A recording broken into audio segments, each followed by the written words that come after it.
तो क्या व्यास गद्दी पर महिला बैठ सकती हैं? देखिए ऐसा है, ये सब विषय तो देखिए थोड़ा सा अन्यत्र हो जाते हैं। जी। वैसे नियम और परंपरा के अनुसार तो व्यास गद्दी पर बैठने का अधिकारी केवल पुरुष ही है, व्यास ही है। नमस्कार, आप देख रहे हैं न्यूज़ नेशनल फास्ट और मैं हूं आपके साथ नरेंद्र खटाना। और आज हम मौजूद हैं फरीदाबाद जो सेक्टर 7 जन कल्याण मंदिर है, और हमारे साथ बैठे हुए हैं श्री जगदीश प्रसाद शास्त्री जी जो वृंदावन से हैं, जो यहाँ पर व्यास गद्दी पर विराजमान थे श्रीमद् भागवत में, और इस टाइम हमारे साथ मौजूद हैं और जानकारी लेते हैं श्रीमद् भागवत के विषय पर। तो शास्त्री जी जय श्री कृष्णा। जय श्री कृष्णा। जैसे कि श्रीमद् भागवत जो करी जाती है, तो इसमें शुरुआत में जो सबसे पहले शुरुआत की जाती है वो कहाँ से की जाती है? सबसे पहले श्रीमद् भागवत का शुभारंभ हो भागवत के महात्म की कथा है जी, जिसमें ये भागवत पुराण से अन्यत्र पुराण की है, जिसमें अन्य पुराण को भागवत पुराण से जोड़ा गया। इसलिए जोड़ा गया कि जैसे व्यक्ति स्वयं अपनी प्रशंसा करे तो समाज में उसका आकर्षण उतना नहीं बनता, लेकिन अगर कोई दूसरा व्यक्ति प्रशंसा करे तो उसका आकर्षण बनता है। इसी प्रकार श्रीमद् भागवत जो ग्रंथ है साक्षात भगवान का ही कृष्ण का स्वरूप है। भागवत और भगवान कृष्ण में कोई अंतर नहीं है। तो भागवत पुराण की माने एक दूसरे पुराण ने उसकी प्रशंसा किया है, उसके महत्व को बताया है। इसलिए भागवत का जो शुभारंभ होता है वो महात्म कथा से होता है। भागवत के महत्व को बताया है, महात्म को बताया है कि भागवत साक्षात भगवान का ही रूप है। तो जैसा कि कई लोगों का सवाल है और सवाल उठता भी है, जो व्यास गद्दी होती है कहते हैं कि महिला को व्यास गद्दी पर नहीं बैठना चाहिए। तो क्या महिला जो होती है, जैसे श्रीमद् भागवत भी करती हैं, रामायण भी करती हैं और सुंदरकांड वगैरह बहुत सारी चीज़ें मैंने देखा महिलाएं करती हैं, तो क्या व्यास गद्दी पर महिला बैठ सकती हैं?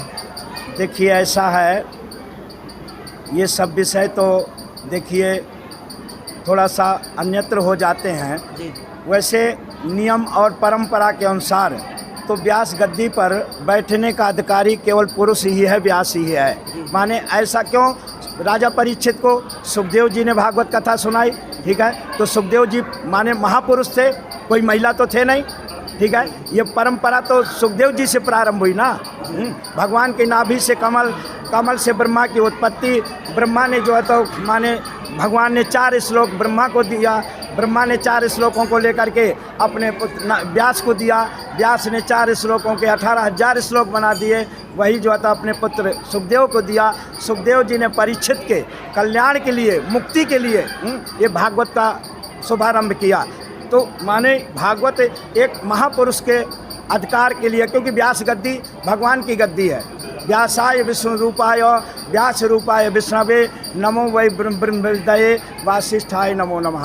व्यास गद्दी भगवान की गद्दी है, तो भगवान का रूप माने इस पुरुष को ही बताया गया है। महिला देवी का रूप हो सकती है, ठीक है, लेकिन पुरुष नहीं हो सकती है, महिला पुरुष नहीं हो सकती है। और एक बात और है कि महिला पवित्र नहीं मानी गई है, ठीक है। पुरुष हर समय पवित्र माना गया, लेकिन कुछ समय ऐसा होता है जो महिला अपवित्र मानी गई है। इसलिए महापुरुषों का, विद्वानों का कहना है कि बस महिला को व्यास गद्दी पर नहीं बैठना चाहिए। लेकिन भैया कलिना धर्म मित्रेण धरेयम बाधिता धुना, हम किसी का खंडन नहीं करेंगे, लेकिन माने कली ने धर्म को अपना मित्र बना लिया है, तो उसमें भैया ये सब पाखंड चल रहा है। भागवत आज के समय पर माने पाखंड का रूप ज़्यादा ले रही है, व्यापार का रूप ज़्यादा ले रही है, लेकिन व्यापार और पाखंड नहीं है। भागवत का मतलब है कल्याण, भागवत का मतलब है मुक्ति। अच्छा शास्त्री जी, एक सवाल हो रहे हैं, जैसा कि ये आपने बताया स्त्री जो व्यास गद्दी पर नहीं बैठ रही, बहुत अच्छी बात है, लेकिन जब श्रीमद् भागवत कराते हैं या किसी भी पुराण या शास्त्र का स्मरण करते हैं, तो स्त्री संघ कितने दिन पहले छोड़ देना चाहिए? स्त्री संघ कितने दिन पहले छोड़ देना चाहिए? देखिए, जब माने कोई कथा कराते हैं, भागवत में ऐसा वर्णन है कि जब भागवत कथा माने चाहे वक्ता हो चाहे प्रवक्ता हो, ठीक है, चाहे श्रोता हो, ठीक है, उसको जो है 7 दिन बड़े नियम संयम से उस दिन जो है भूमि में शयन करे, ब्रह्मचर्य का पालन करे, क्षौर कर्म इत्यादि ना करे। माने ये सब भागवत में बताया कि 7 दिन उसको जो है ब्रह्मचर्य का पालन करते हुए और भूमि में शयन करते हुए अगर फलाहार कर सके तो फलाहार करे, ऐसा भागवत में लिखा है। जी। तो माने 7 दिन उसको नियम संयम जरूर करना चाहिए। तो जैसा कि श्रीमद् भागवत कराने से बताया जाता है और सुना भी है, और वेद पुराणों में भी लिखा हुआ कि जब श्रीमद् भागवत कराते हैं जो हमारे पूर्वज होते हैं और जैसे कि शरीर छोड़कर चले जाते हैं, तो उनकी आत्मा शांति के लिए श्रीमद् भागवत का बहुत बड़ा होता है। तो श्रीमद् भागवत कराने से क्या जो हमारे पूर्वज होते हैं जिनकी आत्मा को शांति नहीं मिली अभी तक, क्या उनको शांति मिलती है? अवश्य, जरूर, पक्का, इसमें कोई संदेह नहीं। क्यों? पूर्वज हमारे वो पितृ देवता हैं, ठीक है, उनको हम पितृ देवता कहते हैं। जो हमारे पूर्वज होते हैं तो उनको पितृ देवता कहते हैं। तो पितृ देवता हमारे कहीं ना कहीं तो होंगे ही, क्योंकि आत्मा कभी मरती नहीं है। आत्मा अजर है, हमारा शाश्वत है, चैतन्य है। ये शरीर मरता है, आत्मा नहीं मरती है, आत्मा अजर है। तो कहीं ना कहीं वो पितर आत्मा जहाँ भी होगी तो वो माने देख रहे होंगे कि हमारे बच्चे, ये हमारा परिवार हमारे लिए ऐसे सत्कर्म करता है, तो उनकी आत्मा गदगद होती है, वो प्रसन्न होती है, तो आशीर्वाद देते हैं वो। अच्छा, जैसे कि शास्त्री जी जो हमारे पूर्वज होते हैं उनकी आत्मिक शांति के लिए लोग गया भी जाते हैं। हाँ। तो उससे तो अच्छा श्रीमद् भागवती कराएं, गया जाने की क्या जरूरत है फिर? नहीं, देखिए, गया एक अलग विषय हो गया, ठीक है। गया तो माने भागवत में धुंधकारी का प्रसंग आया है। तो धुंधकारी की जब मृत्यु हुई थी तो उनके भाई गोकर्ण जी महाराज और गया गए थे, उन्होंने श्राद्ध किया था, फिर भी धुंधकारी प्रेत बने। और घर में जब लौट करके प्रेत बने पड़े थे तो गोकर्ण जी आए तो नाना प्रकार के रूप दिखा रहे थे। तो गोकर्ण जी महाराज ने अपने कमंडल से जल लिया, छींटा दिया, ठीक है। तो बोलने की ताकत आई धुंधकारी में। तो उसने कहा, भैया मैं आपका भाई हूँ, अहम भ्राता तुदीयोस्मि धुंधकारी ती नामिता, धुंधकारी मेरा नाम है। तो गोकर्ण जी महाराज ने कहा कि मैंने सुना था कि आपकी मृत्यु हो गई है, तो मैं गया में जाकर के श्राद्ध कराया, तो आपकी मुक्ति नहीं हुई। तो धुंधकारी ने कहा कि गया श्राद्ध सते नापी मुक्तिर में न भविष्यति। बोले, एक गया की बात करते हैं आप? बोले 100 गया भी कर दें, 1000 गया भी कर दें, फिर भी मेरी मुक्ति होने वाली नहीं है, मैंने इतने पाप कर्म किए हैं। तो गोकर्ण जी महाराज ने कहा कि धुंधकारी तुम रात्रि के विश्राम करो, प्रातःकाल हम तुम्हारी मुक्ति का उपाय खोजेंगे।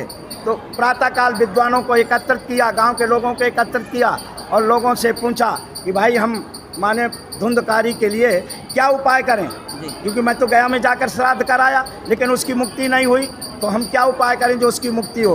तो गांव के महापुरुषों ने, विद्वानों ने ये कहा था कि गोकर्ण जी महाराज आप सूर्य भगवान का आवाहन करो और सूर्य भगवान बताएंगे। तो गोकर्ण जी महाराज ने सूर्य भगवान का आवाहन किया था।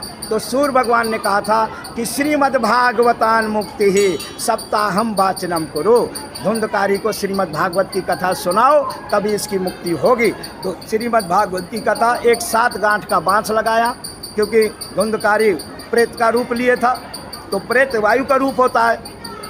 तो 7 गांठ का बाँस लगाया।